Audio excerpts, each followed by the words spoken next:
Baie welkom aan al ons kykers na nog 'n episode van Gesels bietjie les.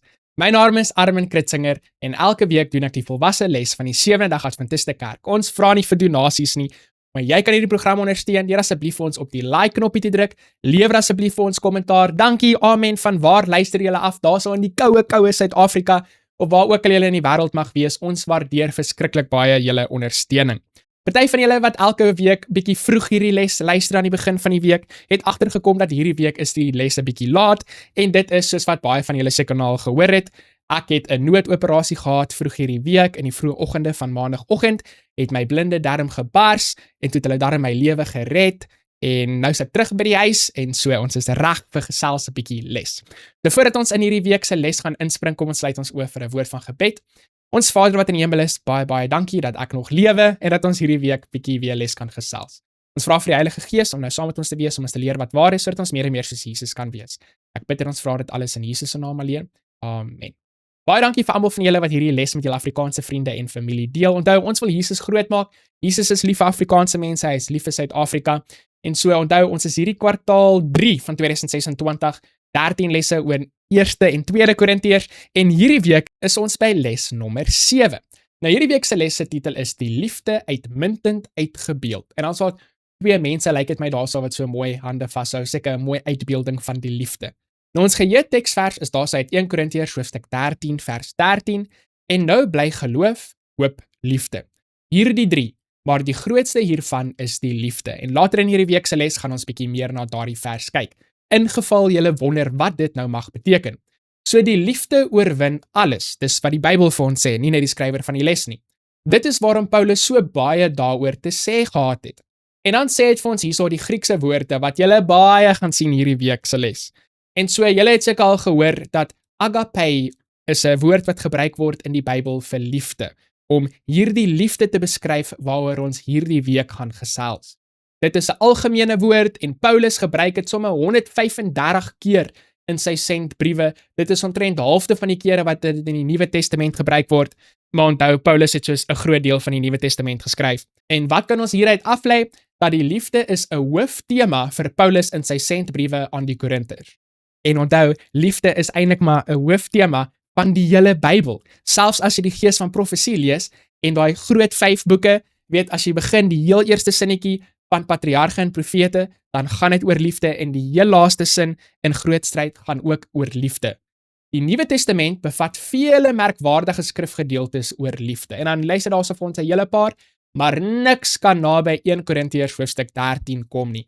Dit is die ene wat die kroon vat as die hoofstuk van liefde. En ek het laasweek genoem, maar ek weet nie of julle kan onthou nie, die Gees van Profesie sê vir ons dit sal goed wees as ons elke dag daardie hoofstuk in die Bybel lees. En selfs as ons boekies en goeders gaan uitdeel, moet ons sommer hierdie 1 Korintiërs hoofstuk 13 daar agter in die boekies print sodat die mense dit ook kan lees. Dis hoe belangrik dit is. Verlede week het ons gesien dat niks, selfs nie eers gawes van die Gees, enige waarde sonder die liefde het nie. En hoe verduidelik ek dit? Want liefde is die karakter van God. En sonder dat jy God in jou lewe het, sonder dat jy die Heilige Gees in jou lewe het, gaan daardie geestelike gawes in jou lewe nie aktief wees nie. So hierdie week gaan ons kyk na 1 Korintiërs hoofstuk 13, soos wat ek vir julle nou al seker 5 keer gesê het, en die gedeelte se wonderlike uitbeelding van die liefde op meer deurtassende wyse. Wat 'n mooi Afrikaanse woord. Soos ons aanstond sal sien, is die liefde nie soseer 'n emosie nie. Nee, dit is glad nie 'n gevoel nie. Die Gees van Profesie sê vir ons, dit is 'n beginsel. Nou hier kom 'n belangrike dingetjie in wat ek moet sê.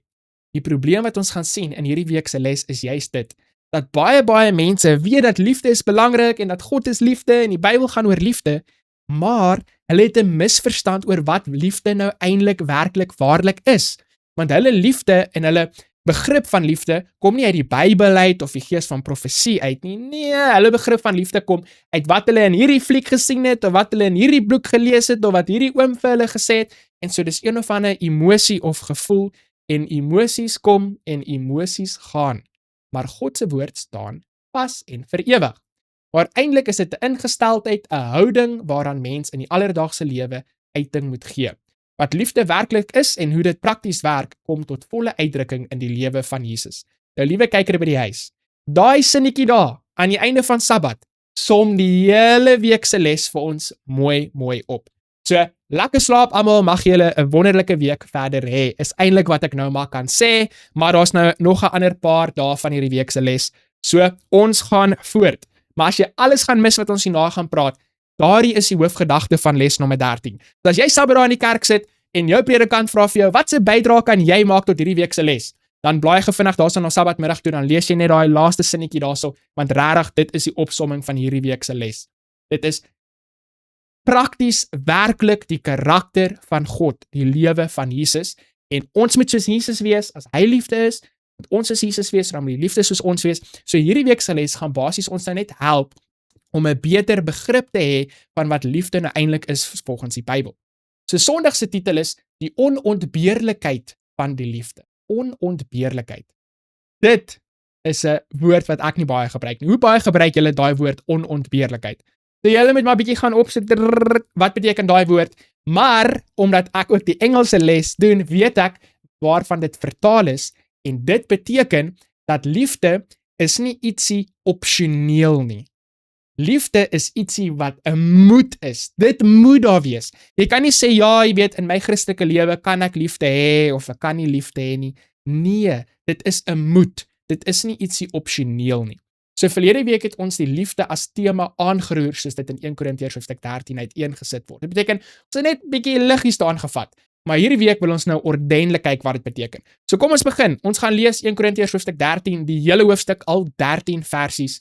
Soms hy uiteensetting van die liefde nou op. 1 Korintiërs hoofstuk 13 vers 1 en 2. Al sou ek die tale van mense en engele spreek, en ek het nie die liefde nie, dan het ek 'n klinkende metaal of 'n lydende simbaal geword. En al sou ek die gawe van profesie hê en al die geheimenisse weet en al die kennis en al sou ek al die geloof hê, sodat ek berge kon versit, en ek het nie die liefde nie, dan sou ek niks wees nie. So wat sien ek uit hierdie eerste 2 versies?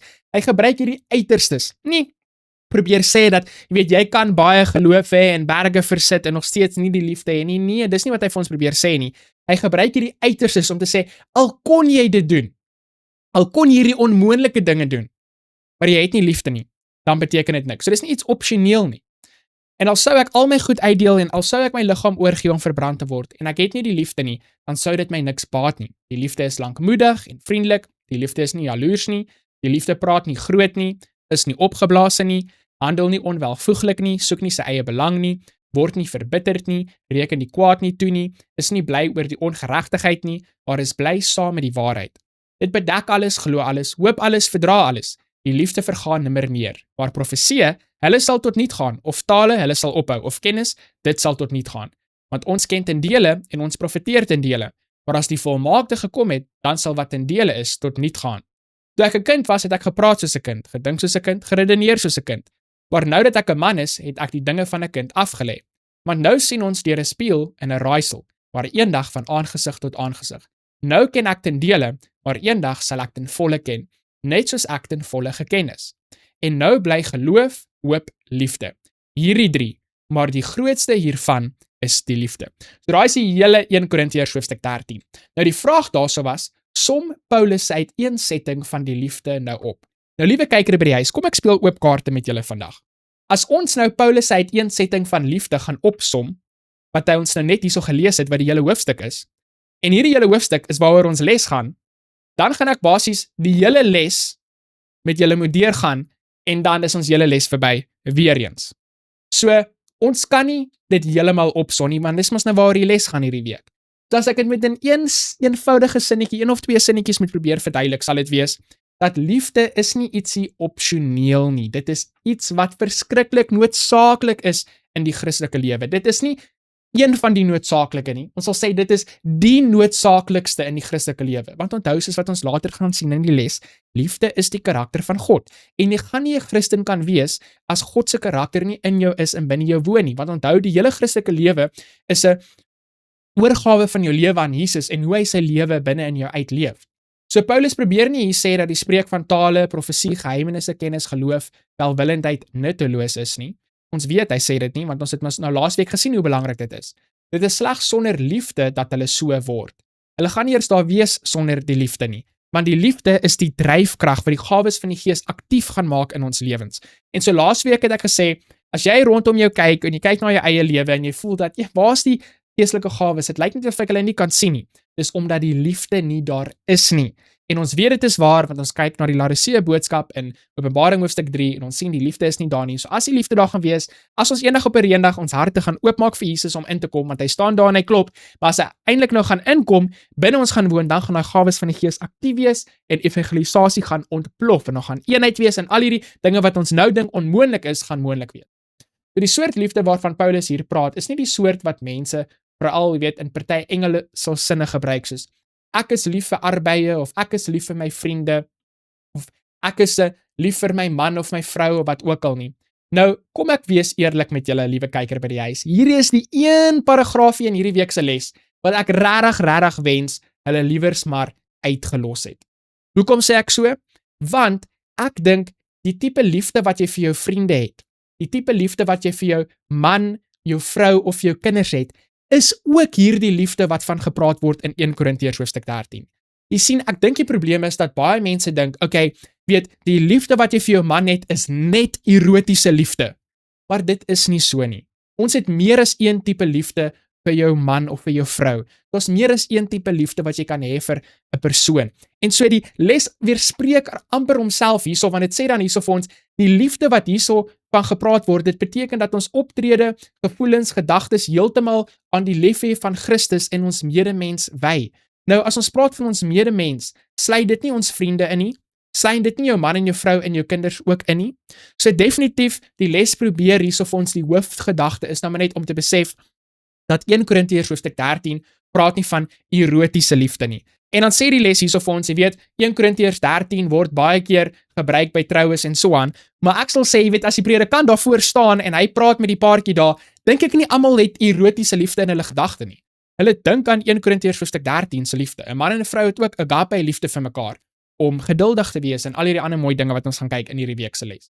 So, dan kyk ons na Matteus hoofstuk 24 vers 12, waarteen waarsku Jesus ons hier. So vir die van julle wat gereeld na my preke luister, julle weet dat wanneer ek praat oor die eindtyd, dan praat ek baie keer oor hierdie spesifieke vers. Want onthou, Matteus hoofstuk 24 is mos nou oor eindtyd gebeure en tekens en al hierdie tipe dinge.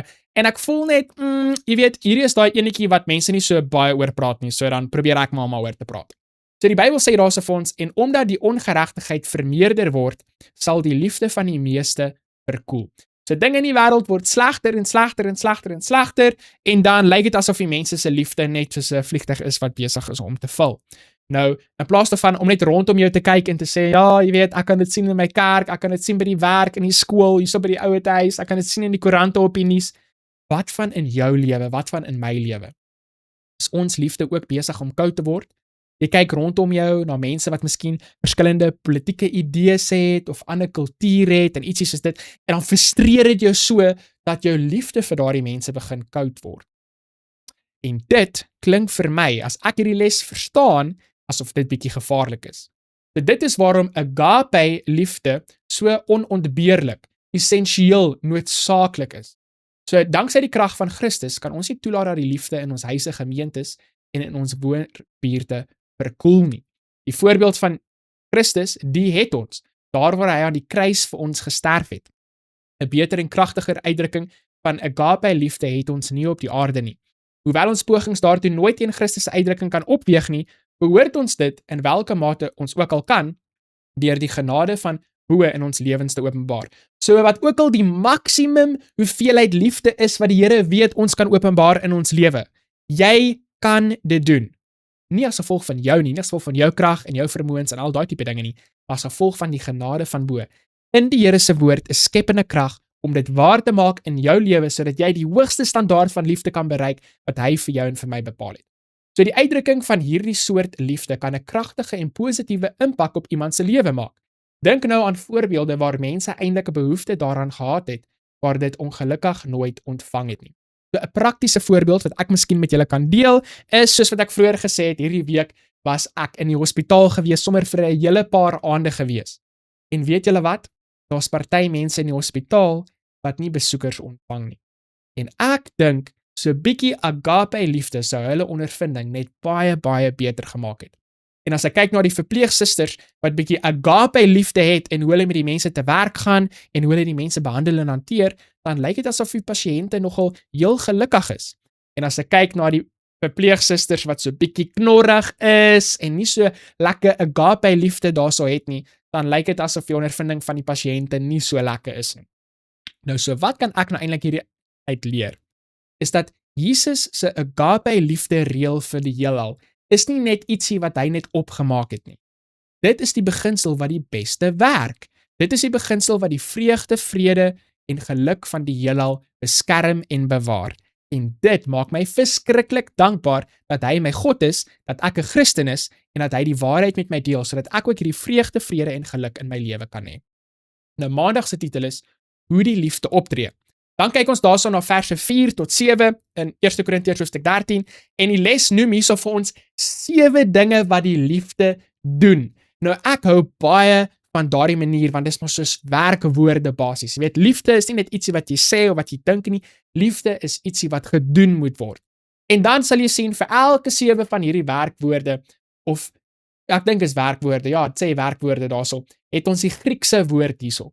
So nou gaan julle seker weer voel asof julle nou weer by universiteitsklasse aansluit en julle antieke tale gaan leer en al hierdie interessante dinge, maar vir ons normale mense wat hierdie week se les doen, julle kan nou maar net daai gaan fokus op die laaste paar sinnetjies in Afrikaans en ek beloof julle, dit gaan vir julle 'n baie mooi verduideliking gee van daardie werkwoorde.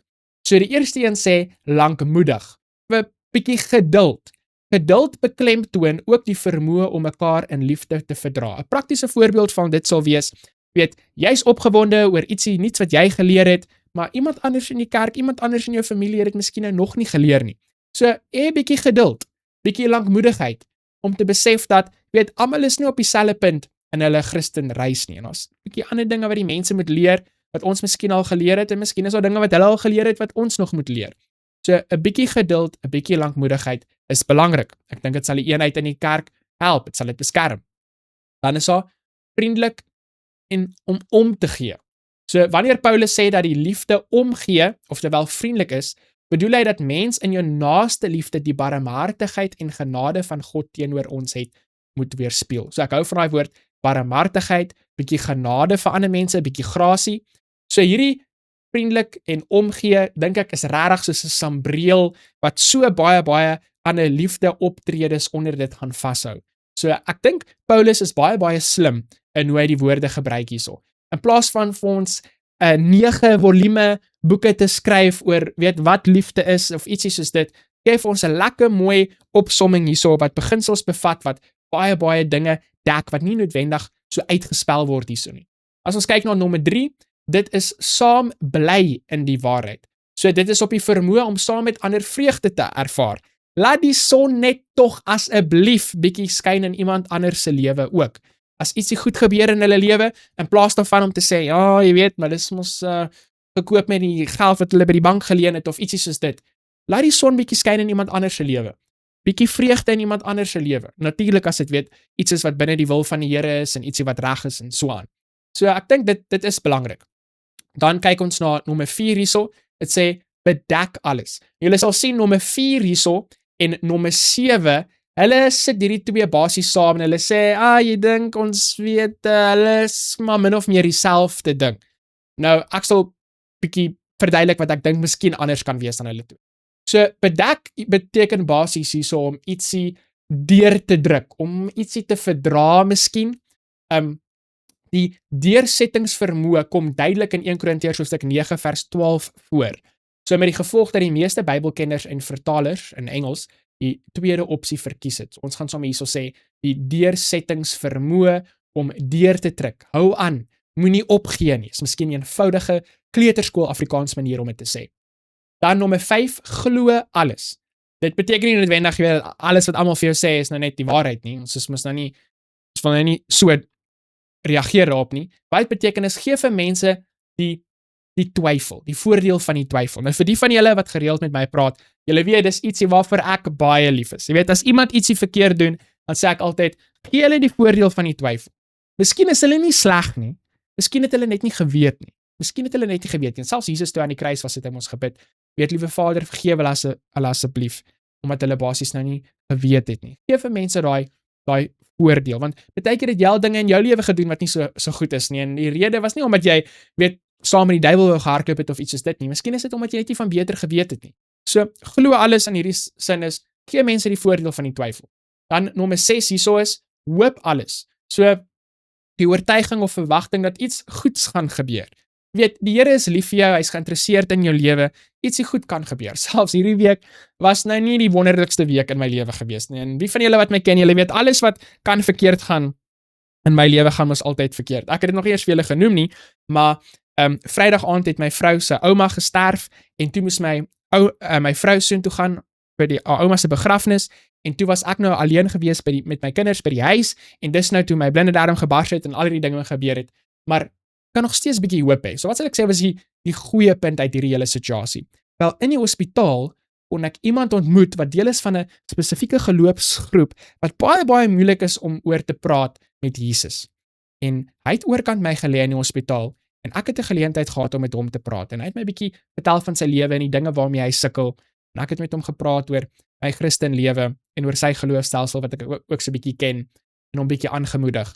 Ek dink dit is 'n positiewe ervaring wat ek gehad het in midde van al hierdie negatiewe dinge. Nou ek sê nie weer dit is die primêre manier hoe die Here wil hê ek moet evangelisasie doen dat hy wil hê my organe moet bars en my hospitaal toe stuur sodat ek net vir een iemand kan vertel van Jesus nie. Maar in hierdie sagte omstandighede kon nog steeds iets mooi gewees het. Daar kon nog steeds iets goed gewees het. En ek het gesê asseblief liewe Jesus, die Afrikaanse mense in Suid-Afrika, hulle kontak my familie en hulle wil weet waar se Afrikaanse les en hulle klink nie baie happy nie. Asseblief stuur my net huis toe sodat ek vir die les kan gaan opneem. En hier sit ek uit my gebed verhoor. So die Here is nog steeds goed. Dan die 7de een daarso is verdra alles. So weer eens het dit gesê, onthou soos by nommer 4 daarso hierdie deursettingsvermoë om deur te druk. So die lesse hierso vir ons, dis amper maar dieselfde, dit word net weer beklemtoon of ietsie soos dit. Ek sal sê om dit 'n bietjie anders te maak of ietsie soos dit, weet.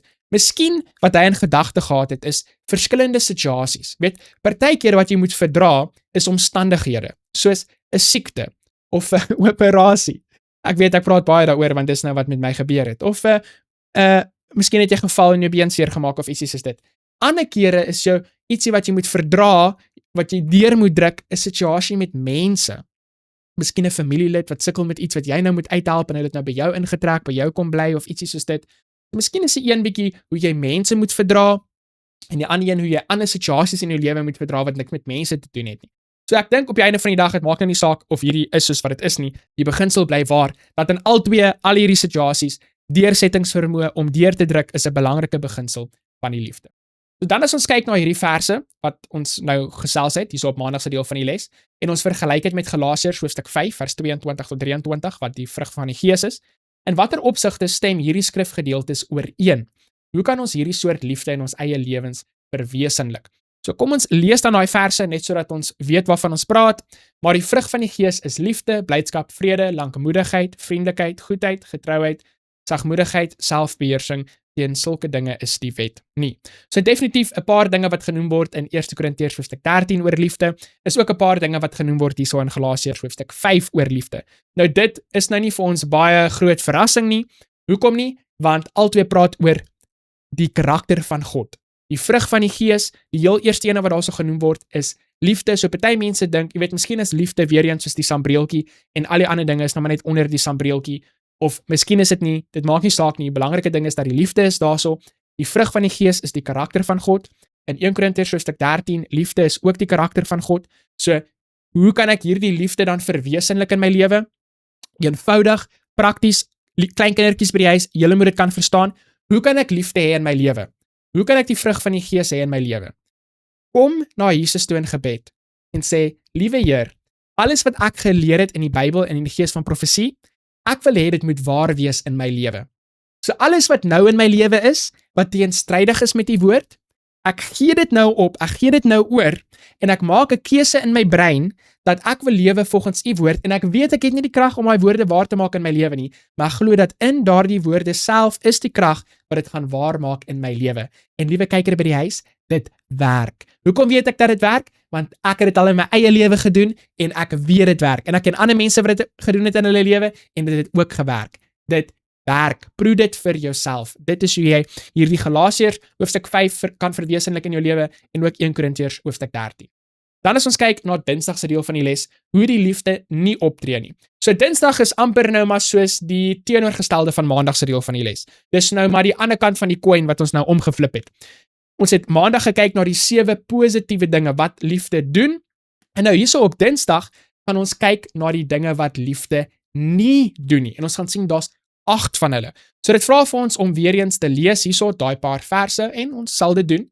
Waarom noem Paulus nie net wat die liefde is nie, maar ook wat dit nie is nie. So dit sê so vir ons, die liefde is lankmoedig, vriendelik, liefde is nie jaloers nie, die liefde praat nie groot nie, is nie opgeblaas nie, handel nie onwelvoeglik nie, soek nie sy eie belang nie, word nie verbitter nie, reken nie die kwaad toe nie, is nie bly oor die ongeregtigheid nie, maar is bly saam met die waarheid. Dit bedek alles, glo alles, hoop alles, verdra alles. So hoekom sal ek sê, hoekom gooi hy hierdie laaste 8 ook daarso in saam met daai eerste 7, wat sê, liefde is nie jaloers nie, liefde is nie dit nie dat nie dit nie. Ek dink, soos wat ons voorgepraat het in die les, baie mense in die wêreld, vandag, en heel moontlik in daai tyd, het 'n wanpersepsie of 'n verkeerde begrip van wat liefde is. So as baie mense wat kon gelees het, okay, dis wat liefde is, en dan wonder hulle by hulle myself, okay, maar is liefde nie ook dit nie? Is dit nie ook dat nie? Want dis wat baie van die mense doen in hulle kerk of in hulle huis of by die werk of wat ook al dit mag wees, en hy sê vir hulle, dit is nie dit nie. Miskien het julle gehoor dat liefde is hierdie, maar dit is nie so nie. Hy is besig om hulle te help om 'n regte begrip van liefde te hê en om hulle verkeerde begrip van liefde uit te vee, uit te was. So gister maandag het ons na die 7 maniere van 'n optrede van liefde gekyk. Dit was nou daai positiewe maniere gewees, en dan hierdie dag, Dinsdag, gaan ons nou kyk na 8 negatiefes. So die liefde is nie afgunstig nie. So wat beteken dit? Hoewel die begeerte na 'n bepaalde gawe van die Gees aanvaarbaar is, moet 'n mens nooit afgunstig op die persoon wat oor daardie gawe beskik nie. So afguns, eenvoudige kleuterskool Afrikaans, moenie jaloers wees nie, asseblief. Moenie jaloers wees nie. En is dit 'n probleem in ons samelewing vandag? Dit is. Ander mense huis, ander mense kar, ander mense geld, ander mense vrou, ander mense werk, wat ook al dit mag wees. Nommer 2, die liefde is nie groot praatrig nie. Is dit 'n probleem in ons wêreld vandag? Dit is. Die liefde strewe nie hierdie dinge na nie. Arrogansie, as ook die soeke na wêreldse applous. Veral met sosiale media jaag die mense die wêreldse applous. Hoeveel mense kan ek hê wat my volg, of wat my like, of wat my dit doen, of wat my dat doen, of al daardie tipe dinge. Die liefde is nie verwaand nie. Wat is verwaand? Kennis maak verwaand, maar liefde bou op. Verwaand is om jouself, die Engels sê, op te paf. Om te dink jy's beter as ander mense. Want ek het 'n universiteitsgraad en jy het skaars graad 1 Engels deurgekom. En so ons dink ons is beter as ander mense. 'n Liefdevolle persoon se eie ek is nie opgeblaas nie. Dan kyk ons na nommer 4. Die liefde tree nie onwelvoeglik op nie. So hier wys Paulus waarskynlik na die binnengevegte in die Korintiese gemeente, die arrogante en onvanpaste wyse waarop die sogenaamde ervarige gelowiges teenoor die onervarige gelowiges in die Korinte gemeentes opgetree het. So jy maak, ek het al elke liewe boek oor hierdie gelees of oor daardie gelees, daai persoon weet nie waarvan hulle praat of ietsie soos dit nie. Nou op die einde van die dag, Jesus kom nie terug vir die slimmes, vir die dommes nie. Jesus kom terug vir mense wat hulle lewe oorgegee het aan hom, mense van geloof, mense wat eintlik lewe volgens wat hulle weet, of dit nou bietjie is of baie is, die Here kom terug vir mense van geloof. Nommer 5, die liefde soek nie sy eie belang nie, of dring nie op sy eie regte aan nie. So ons wil nie so politiek raak nie, maar om dit eenvoudig op te som, jy soek ander mense se beswil voor jou eie. Dit is ietsie eenvoudig.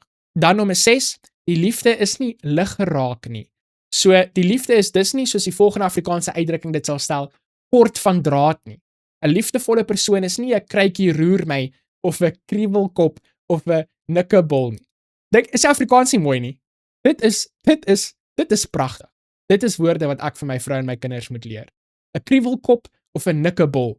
'n Kruikie roer my nie. Lig geraak, word maklik ontstel. En bietjie oor hierdie nommer 6, so ek bedoel, as jy in die publiek gaan, as jy daar so 'n Pick n Pay rondloop, en jy sien 'n man en 'n vrou wat daar so rondloop, en hulle is binne besig om hulle inknopies te doen. En die man is bietjie kort van draad met die vrou, of die vrou is 'n kriewelkop, of 'n kruikie roer my nie. Dan begin jy te wonder, sjoe,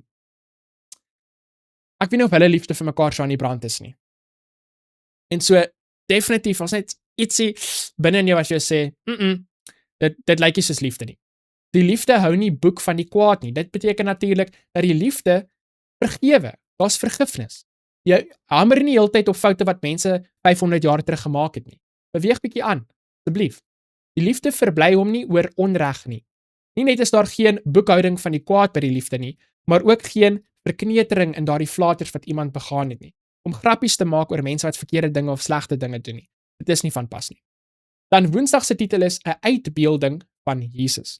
Nou, ons het dit al 'n hele paar keer genoem in hierdie les en dit is ons hoofgedagte ook van hierdie week se les, is dat liefde 1 Korintiërs hoofstuk 13, Galasiërs ook die vrug van die Gees soos wat ons vroeër oor gepraat het. Dit is 'n uitbeelding van Jesus. Dit wys eintlik maar vir ons wat sy karakter is.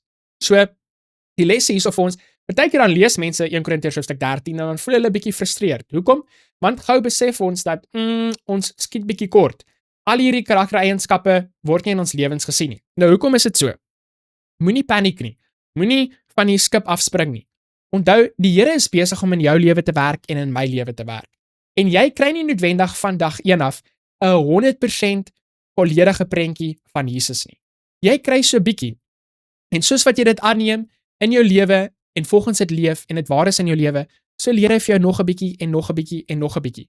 En as dit is hoe jy Jesus leer en onthou sy karakter is liefde, dan beteken dit jy gaan elke dag 'n bietjie meer leer oor wat liefde is, oor wat sy karakter is. Onthou, op die einde van die dag is jy besig om daai leertjie te klim.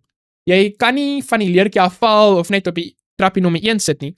Ons is besig om die leertjie te klim, want die Here het 'n plan vir jou, hy het 'n plan vir my, hy het 'n ideaal vir jou, 'n ideaal vir my, en ons kan dit bereik as ons nie op ons eie vermoëns en kragte staat maak nie, maar op die krag wat hy vir ons gegee het in sy woord. En ek dink dis net hoop, dis goeie nuus. Dan hoef jy nie frustreerd te voel nie. Dit gee vir jou hoop dat die Here het planne vir jou lewe. Daar's iets moois in jou lewe wat hy nog wil doen. Hy's nog nie klaar nie. Hy's nog besig om te werk in jou lewe en in my lewe. Niemand het nog ooit hierdie eienskappe volmaak weerspieël nie, behalwe Christus natuurlik. So, dis waar dat van geboorte af is hy die enigste een wat dit volmaak weerspieël het. Maar of daar nou ander mense is wat hierdie eienskappe volmaak weerspieël het in terme van teen die einde van hulle lewe, het hulle al die slegte punte oorkom. Ja, miskien Elia, miskien Henog, miskien die mense wat gaan lewe, die 144,000 wanneer Jesus gaan kom. So, ons moet versigtig wees in daai sinnetjie. So, op die keper beskou, interessant Afrikaans hierdie week, is Paulus se uitbeelding van die liefde eintlik 'n uitbeelding van Jesus. En dis soos wat ons gesê het, Sabbatmiddag, dag nommer 1 van ons les. So nou gaan ons kyk na nog 'n paar verse. Ek gaan sommer, kom ons sê, hierdie paar vir ons lees. Almal behalwe die laaste een. Wat leer ons hieruit aangaande die liefde? So kom ek maak daai verse vir ons oop, dan kyk ons nog 'n paar ander verse oor die liefde om ons prentjie bietjie vir ons in te kleur verder. En voor die fees van die Pasga het Jesus, omdat hy wis dat sy uur gekom het, dat hy uit hierdie wêreld sou oorgaan na die Vader, en omdat hy sy eie mense in die wêreld liefgehad het, hulle liefgehad tot die einde toe. 'n Nuwe gebod gee ek julle, dat julle mekaar moet lief hê. Soos ek julle liefgehad het, julle ook mekaar lief hê. Nou, hierdie was nie regtig 'n nuwe gebod in terme van wat hy van ons verwag nie. Van die begin af, natuurlik wil die Here hê dat ons moet lief wees vir mekaar, maar dit was nie in terme van hoe hulle dit verstaan het en ook hulle praktiese ervaring. Want onthou, voor dit het hulle maar onder mekaar beklei oor wie gaan die grootste wees in die koninkryk en al daardie tipe dinge. So definitief 'n les wat ek hierso uit kan leer is, die tipe liefde wat hy vir my het, is die tipe liefde wat ek vir ander mense moet hê. En onthou, hy is nie net lief vir die goeie mense nie, hy is ook lief vir die slegte mense. En dis waar ons 'n bietjie sukkel.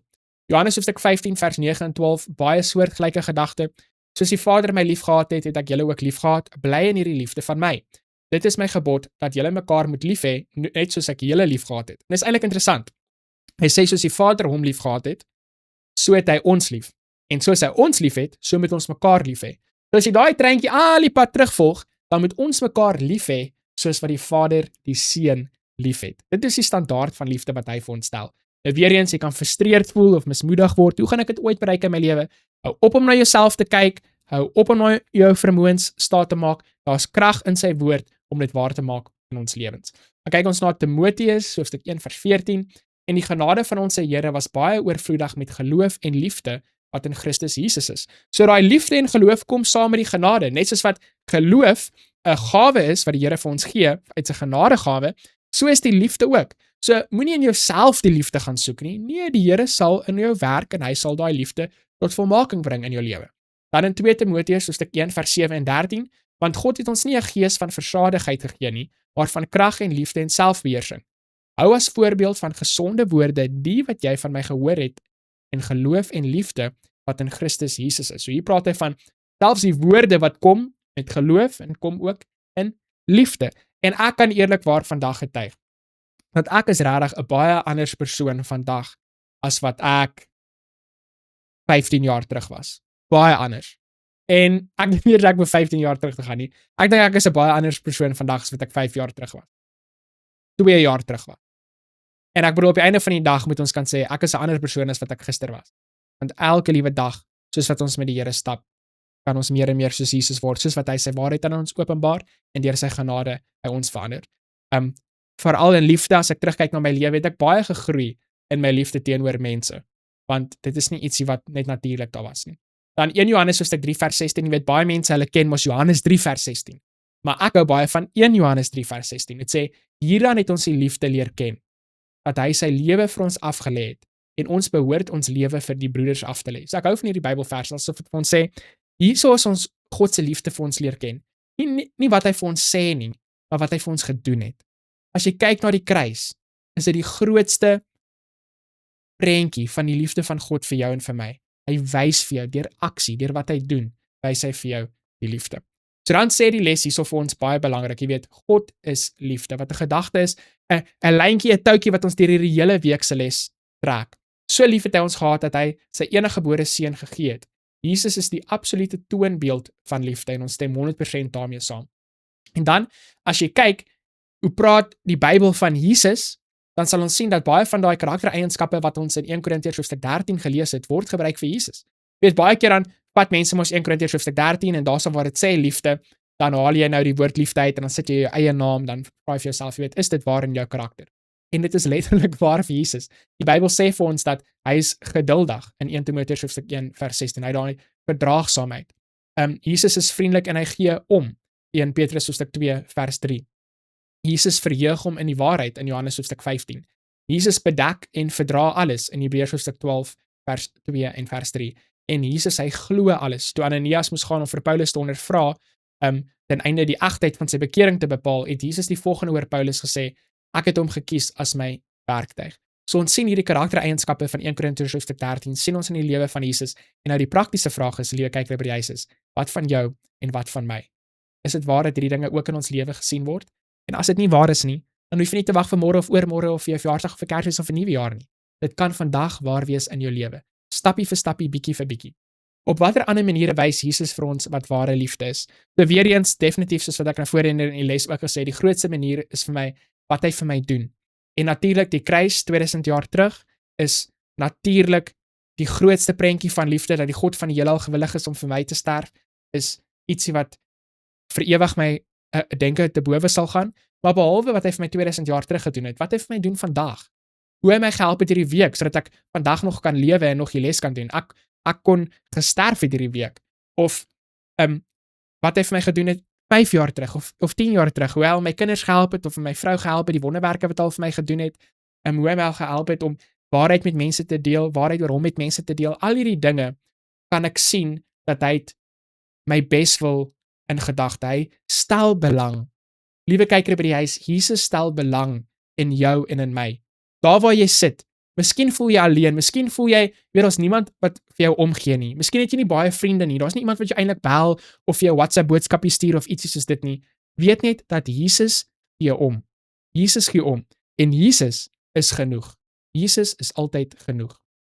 Dan as ons kyk na donderdag, geloof, hoop en liefde. Onthou, dit kom daarso uit vers 13 uit van hoofstuk 13. So tot dusver het ons geleer dat liefde geduldig, vriendelik, vreugdevol, veerkragtig, gelowig, hoopvol, volhardend is aangesien Jesus al hierdie eienskappe het. Sodra mens al hierdie eienskappe in Jesus se handel en wandel raak sien, kom die praktiese gedeelte. Jy moet dit naboots. Dit is nou die mooi praktiese deel van ons week se les. Dit was Paulus se wense vir die Korintiërs. Wanneer mense die lys van 8 negatiewe eienskappe bekyk en bloot die dubbele nie verwyder, het ons 'n redelike gepaste beskrywing van hoe die Korintiese gelowiges in hulle eie geleedere opgetree het.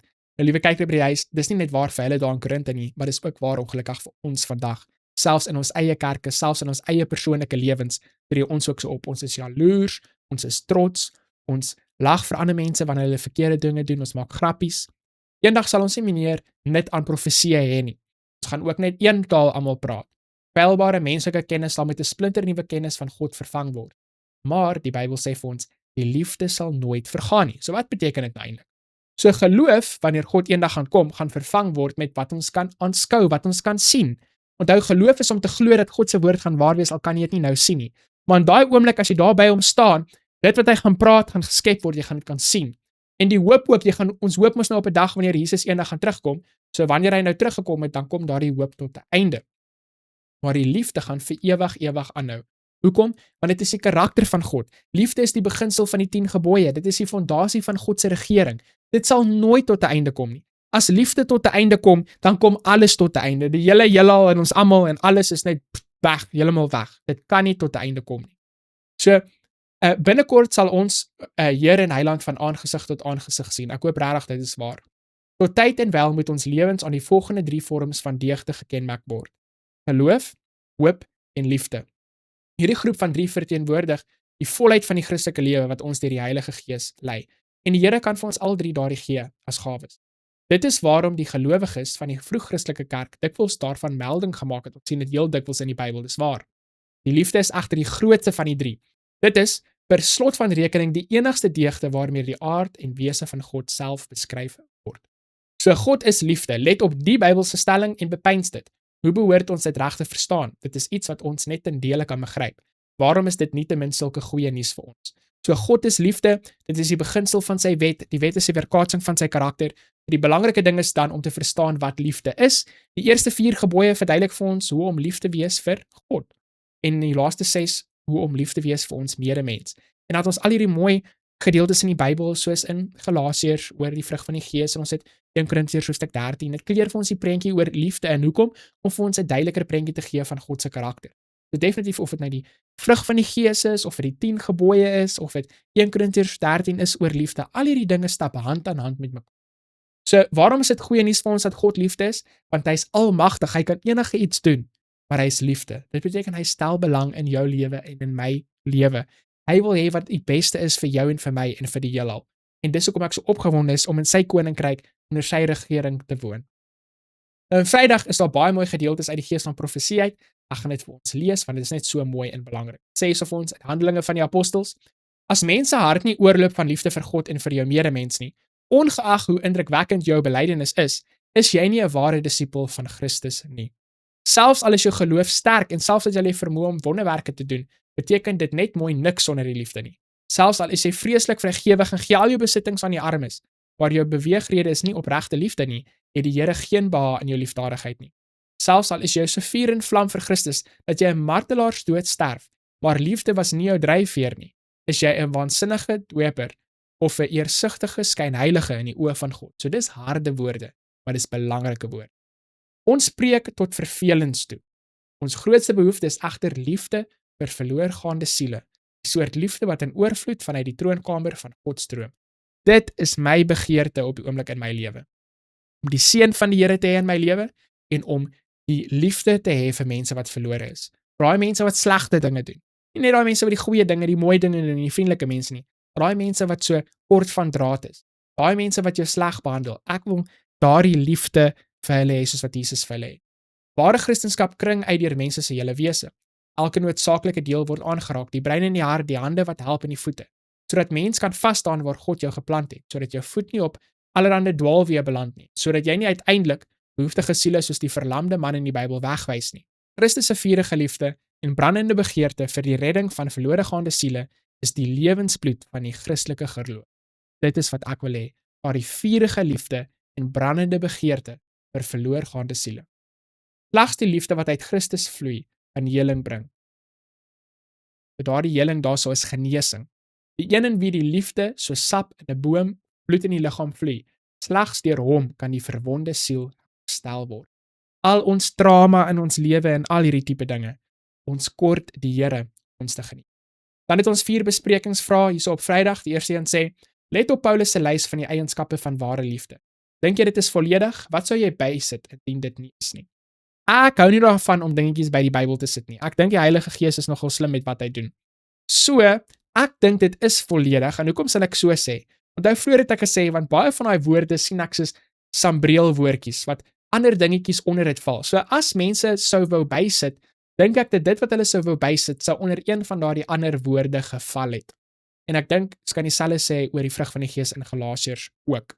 So kom ons kyk na nommer 2, let op Paulus se opdrag, jaag die liefde na. Wat dink jy bedoel hy daarmee? Hoe sluit dit by die dinge wat hy in 1 Korintiërs hoofstuk 13 sê aan?